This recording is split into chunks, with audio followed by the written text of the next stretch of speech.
नारायणपुर। मुख्यमंत्री विष्णुदेव साय आज सुबह अबूझमाड़ पीस मैराथन के फ्लैग ऑफ कार्यक्रम में शामिल हुए। इसके बाद देर रात नारायणपुर प्रवास के दौरान उन्होंने आईटीबीपी बटालियन परिसर पहुंचकर सुरक्षा बलों के जवानों से मुलाकात की और उनका हौसला बढ़ाया। मुख्यमंत्री साय ने ITBP, CRPF, cobra battalion, BSF, DRG और सीएएफ के जवानों एवं अधिकारियों से आत्मीय चर्चा की। उन्होंने बस्तर क्षेत्र में शांति और सुरक्षा की स्थापना में सुरक्षा बलों के योगदान की सराहना करते हुए कहा कि जवानों की मेहनत और समर्पण से ही क्षेत्र में स्थिरता और विश्वास का माहौल बन रहा है। इस अवसर पर मुख्यमंत्री साय एवं उनके साथ मौजूद मंत्रियों ने बटालियन परिसर में जवानों के साथ रात्रि भोज भी किया। मुख्यमंत्री ने जवानों के मनोबल की प्रशंसा करते हुए कहा कि राज्य सरकार सुरक्षा बलों के साथ कंधे से कंधा मिलाकर खड़ी है और उनके कल्याण के लिए हरसंभव प्रयास किए जा रहे हैं। रायपुर। केंद्रीय कृषि मंत्री शिवराज सिंह चौहान ने प्रदेश में आधुनिक तकनीकों से हो रही खेती की सराहना की है। उन्होंने कहा कि किसानों से मुलाकात के दौरान उनकी विभिन्न मांगें सामने आई हैं। इन मांगों पर विचार और समाधान के लिए एक समिति का गठन किया जाएगा। यह समिति प्रदेश सरकार के साथ समन्वय बनाकर काम करेगी ताकि किसानों की समस्याओं का प्रभावी समाधान किया जा सके। रायपुर। राजधानी रायपुर में सट्टेबाजों के खिलाफ रायपुर पुलिस कमिश्नरेट ने अब तक की सबसे बड़ी कार्रवाई को अंजाम दिया है।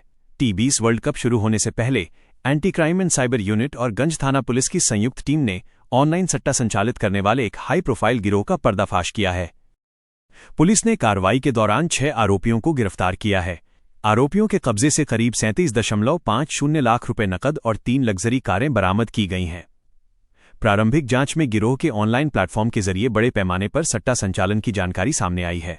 पुलिस अधिकारियों के अनुसार मामले में आगे की जांच जारी है और गिरोह से जुड़े अन्य लोगों की भूमिका की भी पड़ताल की जा रही है।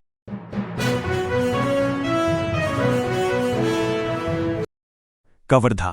कबीरधाम जिले के शिक्षा विभाग से जुड़े कथित 218 करोड़ रुपए की वित्तीय अनियमितता के मामले में प्रशासन ने कार्रवाई करते हुए 2 कर्मचारियों को निलंबित कर दिया है।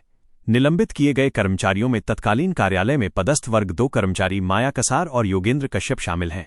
जारी आदेश के अनुसार जांच प्रभावित न हो और प्रशासनिक पारदर्शिता बनाए रखने के उद्देश्य से ये कार्रवाई की गई है। निलंबन अवधि के दौरान दोनों कर्मचारियों को नियमानुसार जीवन निर्वाह भत्ता प्रदान किया जाएगा। मामले की जांच आगे भी जारी है और जांच रिपोर्ट के आधार पर आगे की कार्रवाई की जाएगी।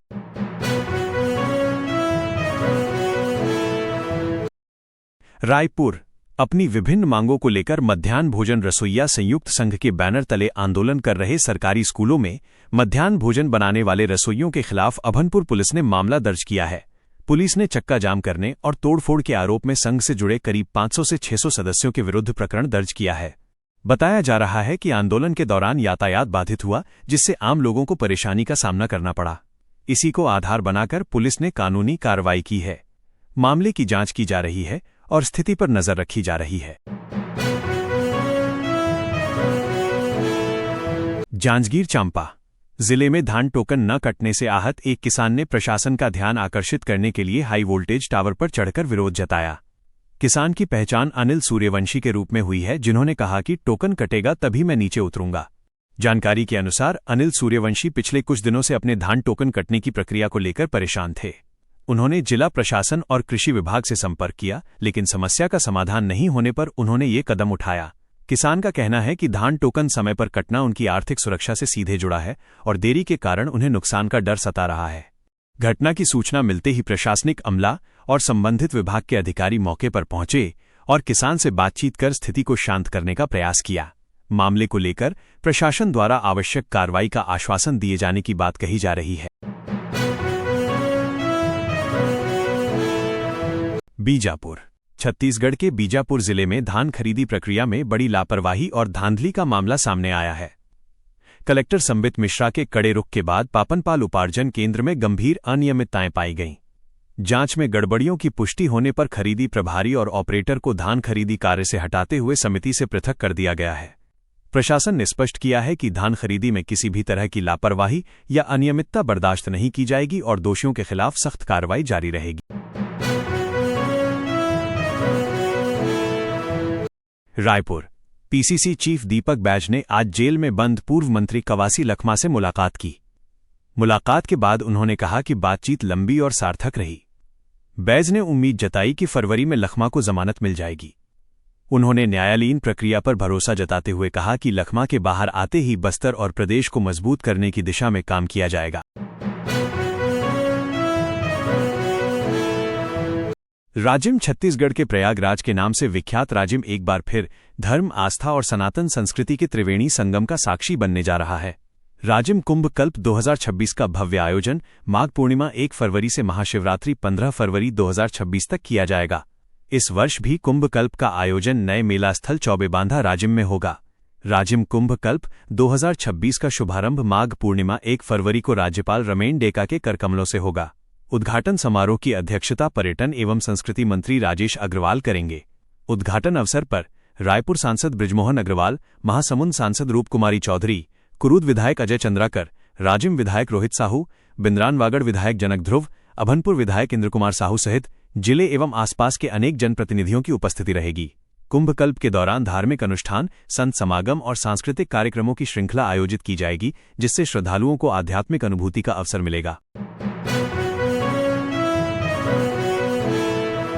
कवर्धा। छत्तीसगढ़ के कबीरधाम जिले में सरकारी धान खरीदी व्यवस्था पर एक बार फिर गंभीर सवाल खड़े हो गए हैं। पेंड्री कला धान उपार्जन केंद्र में जांच के दौरान 2272 क्विंटल धान की भारी कमी सामने आई है। इस कमी की अनुमानित कीमत करीब 70 लाख रुपए बताई जा रही है। मामला उजागर होते ही प्रशासन और पुलिस महकमे में हड़कंप मच गया है। प्राप्त जानकारी के अनुसार पेंड्री कला धान उपार्जन केंद्र में खरीदे गए धान का भौतिक सत्यापन और अभिलेखों का मिलान किया गया, जिसमें बड़ी अनियमितता उजागर हुई। जांच में पाया गया कि दस्तावेजों में दर्ज धान की मात्रा और गोदाम में मौजूद धान के बीच स्पष्ट अंतर है। प्रारंभिक जांच के बाद खरीदी प्रभारी विवेक चंद्राकर को इस गड़बड़ी के लिए जिम्मेदार ठहराया गया है। प्रशासन ने मामले की गंभीरता को देखते हुए आगे की जांच तेज कर दी है।